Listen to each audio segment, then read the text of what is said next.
pausa en Canal 10. Estamos compartiendo con la doctora Teresita Orrego. Muy buen día. ¿Cómo está? Buen día, muy bien, Esther. Aclaramos que conseguimos tener esta charla, un espacio en su agenda y en todas las actividades dentro de la semana, así que bienvenida, doctora. Bueno, muchas gracias. Un gusto estar acá para Muchas conversar gracias con usted. Y obviamente la doctora Teresita Orrego, todas las conocemos, muchísimos, pero muchísimos amigos y conocidos han ido a consultarla y el tema es la diabetes y qué importante es, y por ahí como un poco silenciosa, un poco solapada y como que pareciera que no es tan grave. Y entonces nos confiamos. Así es una enfermedad totalmente asintomática y cuando los síntomas aparecen realmente no son llamativos. Por ejemplo, tener mucha sed cuando el azúcar está alta en sangre, tener mucha sed, orinar mucho, no son síntomas que llamen la atención. Entonces es como que se retarda la consulta y por ahí el paciente ya consulta ya con complicaciones de la enfermedad. Los síntomas cardinales, decimos nosotros, de la diabetes son tener mucha sed, orinar mucho y a veces bajar de peso sin causa. O sea, sin estar haciendo dieta, bajamos de peso. A las mujeres nos encanta porque queremos bajar de peso. Se me dio. Y ahora y sin embargo es un cuadro serio porque ya cuando uno pierde peso estamos en una situación bastante complicada. Ahora, doctora, en el caso de pacientes, por ejemplo, que tienen otras afecciones y periódicamente se hacen controles, ¿cuál es la trascendencia de que sí o sí esté incluido el análisis referido a la diabetes, al azúcar? Siempre se pide una glucemia en ayunas, siempre se pide. El hecho es que la primera glucemia que sube es la de después de comer. Por eso también se retarda el diagnóstico, ¿vio? ¿Cómo hacemos nosotros que estamos en este tema? Lo que hacemos es determinar quién es el paciente de riesgo para hacer diabetes y lo sometemos a otros estudios, como por ejemplo una curva de tolerancia a los hidratos de carbono, que se le da un estímulo y se ve cuánto tiene de glucemia a las 2 horas después de ese estímulo. Entonces los pescamos tempranamente al diagnóstico de la enfermedad. Y bueno, los pacientes de riesgo son aquellas personas que tenemos familiares con diabetes o que estamos con mucho sobrepeso u obesidad, los que tienen infecciones a repetición, sobre todo en la piel, que no curan, o infecciones urinarias a repetición. Pero básicamente el antecedente familiar y el sobrepeso son digamos los riesgos, los factores de riesgo más llamativos para hacer diabetes.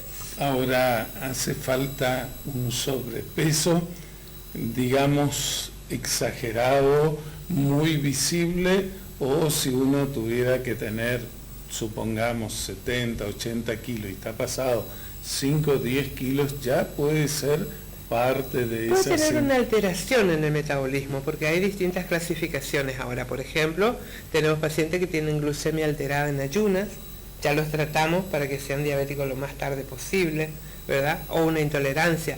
Pero en ese caso, como usted dice, puede tener un leve sobrepeso, pero suman los otros antecedentes, ¿verdad? Es dislipémico, o sea, tiene colesterol alto, fuma, es sedentario, es estresado, ¿vio? Y ahí van sumando puntitos para... Ustedes nos dicen tener la figurita de este álbum y todas esas son las figuritas fáciles. Lamentablemente. Esas son cuando...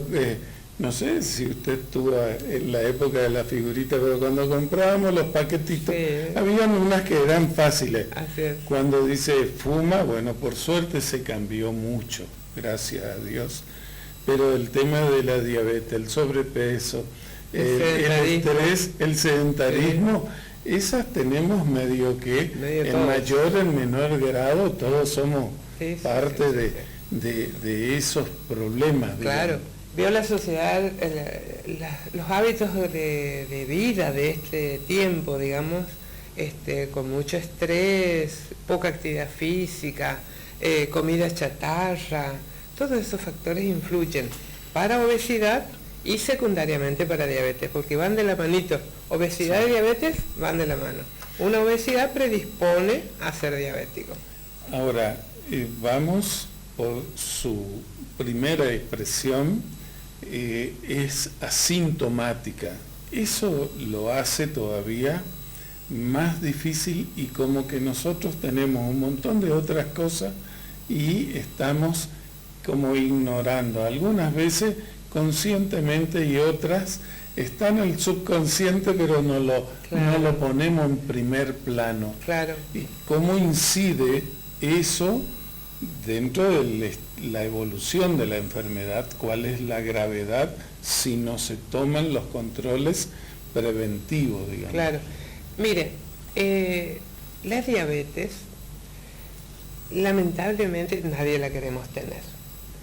La mayoría de las personas es como que se niega al diagnóstico. Sí. Le da vueltas, presentan los síntomas que son llamativos, pero no concurre al médico para que le diagnostique. Y bueno, lamentablemente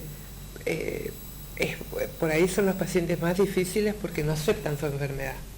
Y además que están relacionadas con todas esas enfermedades que yo le digo, obesidad, tabaquismo, dislipemia, ¿verdad? ¿Y en qué incide? En que todas esas enfermedades dañan tapando las arterias. Entonces tenemos altos riesgos de infartos, altos riesgos de ACV, de trombosis, ¿verdad? De insuficiencia renal, problemitas en los ojos, retinopatía, neuropatía cuando afecta a los nervios sensitivos de los miembros inferiores o de otros órganos, ¿verdad? Lo más común en los miembros inferiores.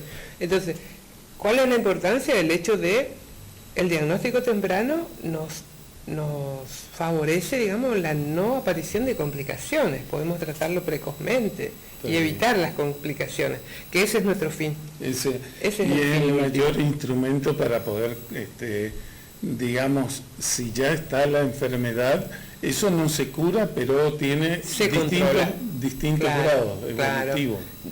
Ya la diabetes no desaparece, ¿verdad? Ya tiene alterado su metabolismo de los hidratos de carbono y eso altera el metabolismo de las proteínas y de las grasas, pero no es una enfermedad fatal, ¿verdad? Bien controlada, se evitan las complicaciones. Eso es lo que la hace realmente peligrosa, porque como que nos confiamos nosotros. Claro. Y después volvemos a los malos hábitos. Hay muchos tabúes con el tema de la diabetes, por ejemplo, de que le aparece a la gente vieja, es decir, hoy me apareció y tengo 65, tengo 70 y pico de años y me empezó a subir, escucho yo eso, que es parte de, yo creo que nuestra ignorancia general. Hay una edad de adulto donde se predispone la aparición de la enfermedad? Mire, hasta hace un tiempo, ahora se está reviendo toda la clasificación, hasta hace un tiempo había básicamente 3 tipos de diabetes: la diabetes del niño y del joven, menores de 40 años, la del adulto, mayores de 40 años, y en el medio está una diabetes que aparecía a las embarazadas que se llama diabetes gestacional. Pero como le estaba contando, los estilos de vida que estamos llevando, hay niños muy obesos. Entonces esos niños a los 9, 12, 17 años te desarrollan... Perdón, ahí tenemos un cartel que sí, está... Ese es el lema de este año: la diabetes concierne a cada familia. ¿Podrías prevenirla en la tuya? Y dice ahí, el 80% de la diabetes tipo 2, que es la del adulto, que te estaba contando que ahora aparecen niños porque están muy gordos, aparece una diabetes del adulto en el niño. Y el 80% se puede prevenir. ¿Cómo? Con hábitos saludables dentro de la casa. Enseñarle a comer sano, que coman verduras, que tomen agua. Veo que los chicos ahora gaseosas o jugos, ¿verdad? Sí. Una dieta en alto contenido de grasa, de proteínas, frituras, ¿verdad? Toda la comida chatarra. Hay chicos que no saben comer verduras. Claro, y hay papá que no le enseñan. Es que por eso justamente, ¿vio?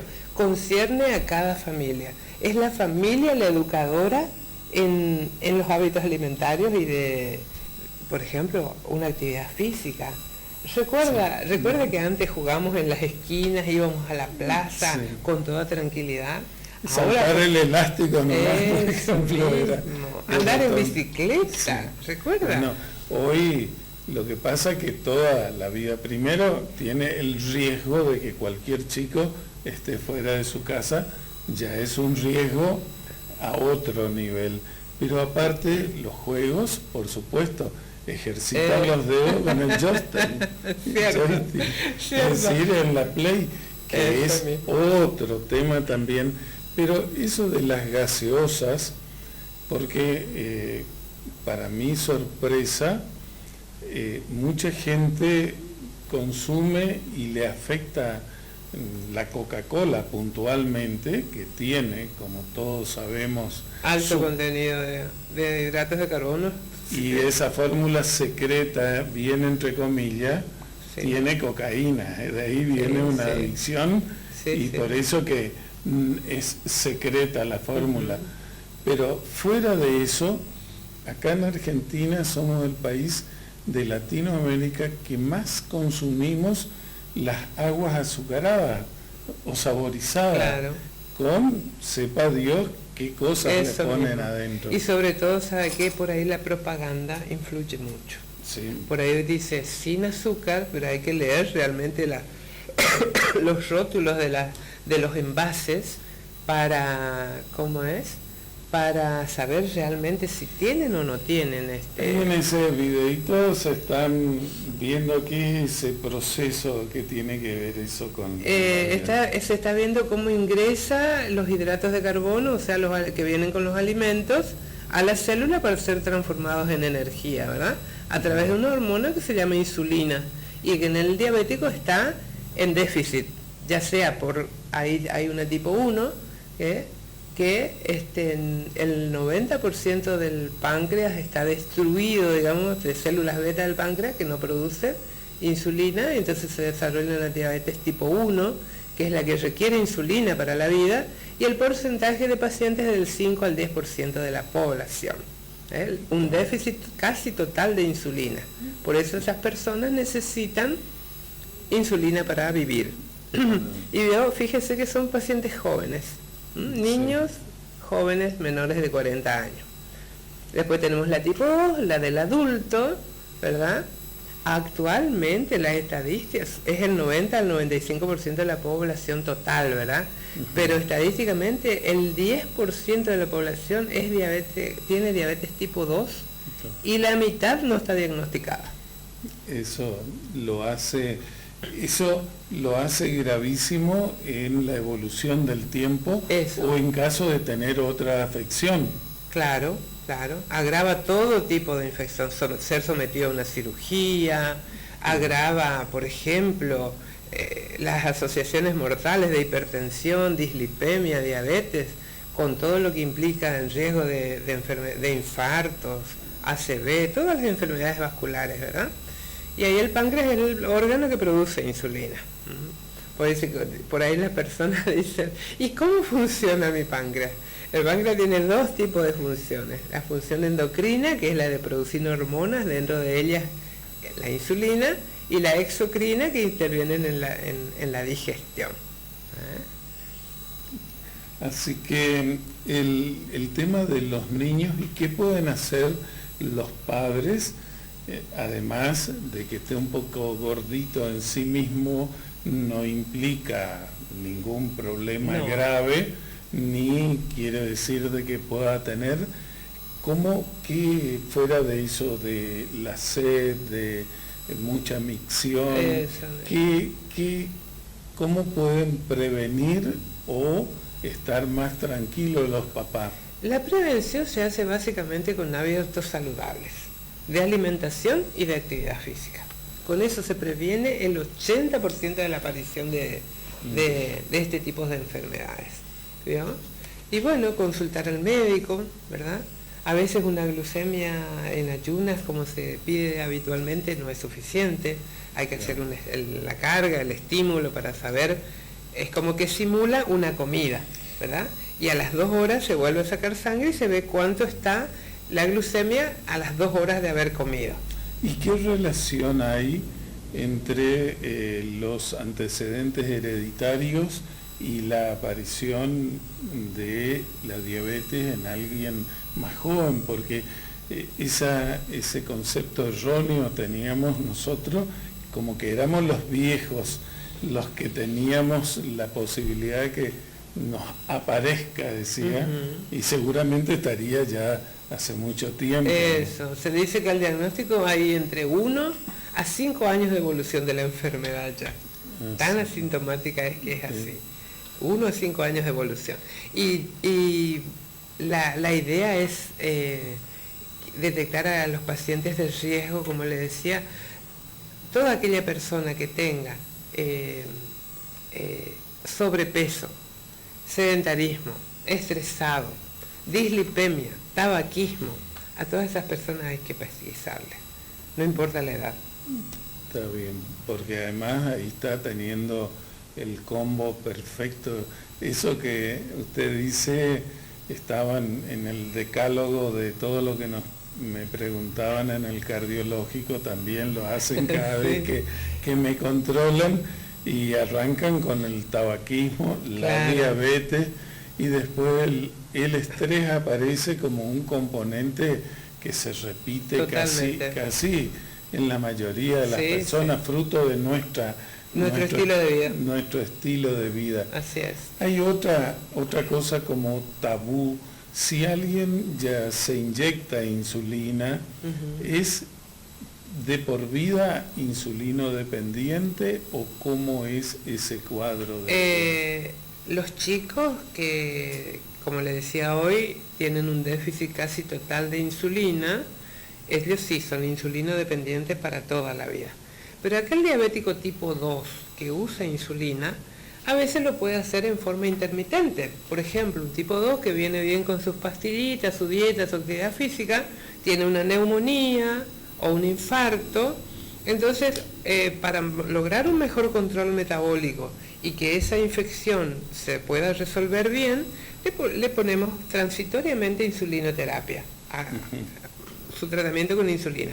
Pero una vez cedido el cuadro, digamos, se resolvió la neumonía, puede volver a su tratamiento con pastillitas. Eso es un caso. Claro. También puede ocurrir que haya un fracaso secundario a las pastillas. ¿Qué quiere decir eso? Que durante toda su vida el paciente usó pastillas, pero que en un momento dado, ya a dosis máxima de hipoglucemiantes orales de las pastillitas, sus controles de azúcar no son suficientes. ¿Qué quiere decir? Que por ahí el páncreas se agotó de insulina y requiere, para seguir con un buen control, pasarlo a insulina. O sea, no siempre es para toda la vida. No hay una regla uniforme. No, y estricta. Es clínica. Hay que ir guiándose con la clínica y con el laboratorio. Y depende qué caso le hace el paciente a usted. También, eso es muy importante. O sea, va a tener un peor control aquel paciente que no cumple con la dieta, con la actividad física y con el tratamiento. Muchas veces las personas o se olvidan de tomar o los medicamentos, ¿verdad?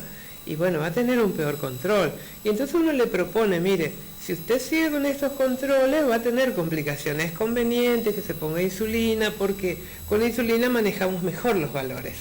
¿Vio? Ahora, así en términos generales y nuestro conocimiento vulgar del tema, es una enfermedad asintomática, silenciosa, de evolución lenta, pero que pareciera que fuera un bandido que se pliega a cualquier rebelión, a cualquier atraco, porque cualquiera de los otros problemas que se pueden presentar, es como que ahí la diabetes se suma y agrava todo. Sí. Lo que pasa es que son enfermedades asociadas. Yo cuando comienzo con un paciente en la primera consulta le digo, mire, diabetes nunca está sola. Siempre está acompañada de sobrepeso, de hipertensión, de problemas de colesterol, y le sumamos el hábito del tabaco. Y es como que se potencian. Un paciente que fuma, que tiene diabetes, que tiene colesterol, que es sedentario, que es estresado, tiene más posibilidades de complicarse. Otra preguntita, son asociaciones la vemos, sabemos, graves. De su amplia y abnegada y esforzada actividad en el hospital, porque eso trasciende en toda la comunidad, lo sabemos, la felicitamos. Gracias. Pero, ¿cómo es ese diálogo permanente con todos sus pacientes, el seguimiento? La pregunta es la toma de conciencia y lo difícil que es cambiar los hábitos. Cierto es.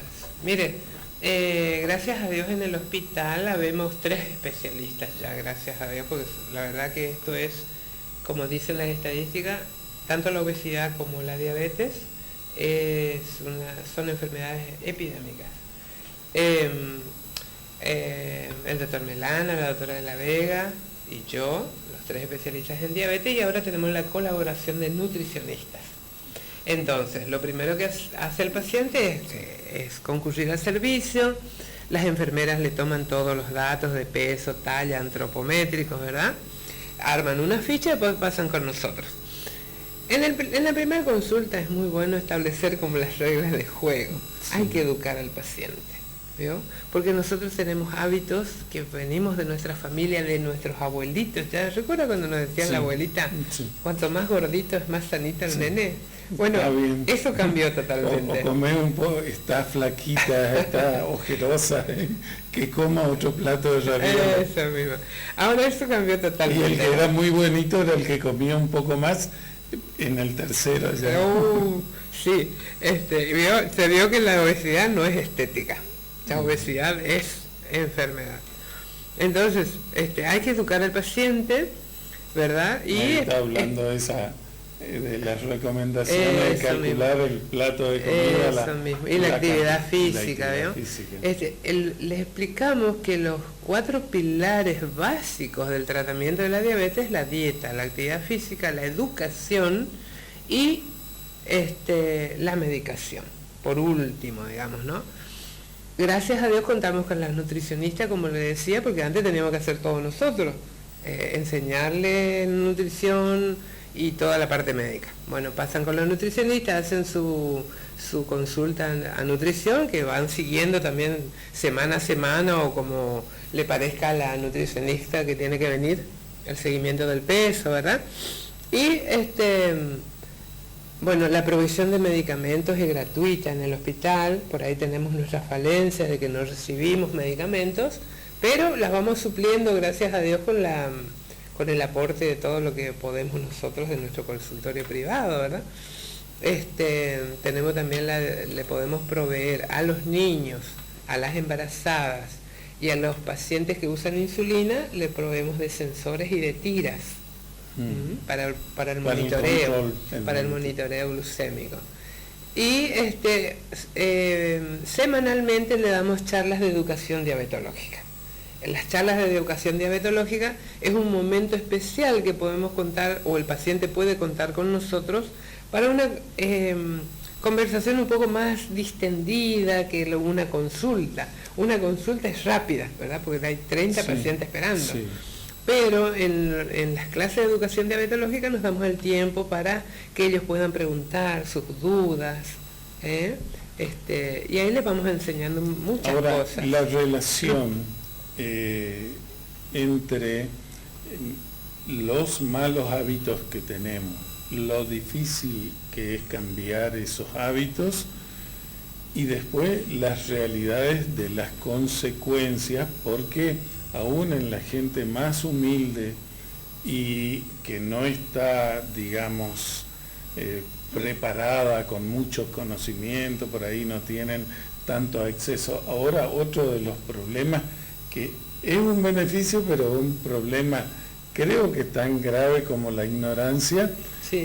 Todos vemos y nos ponemos especialistas, que es lo que la diabetes empieza, buscamos en España, en Londres, en esto, en lo otro, por todos lados, y nos ponemos como que ya estamos teniendo muchos conocimientos. Entonces, lo que le pregunto es, en toda esa cantidad de pacientes que ustedes tienen en el hospital, ¿en qué medida toman conciencia ellos de la gravedad y además le constan las secuelas de no seguir un buen tratamiento porque o le dio la ACV o se complicó con todos esos problemas de circulación gravísimos que se presentan? Mire, o en la vista? Claro, sí, las complicaciones son terribles.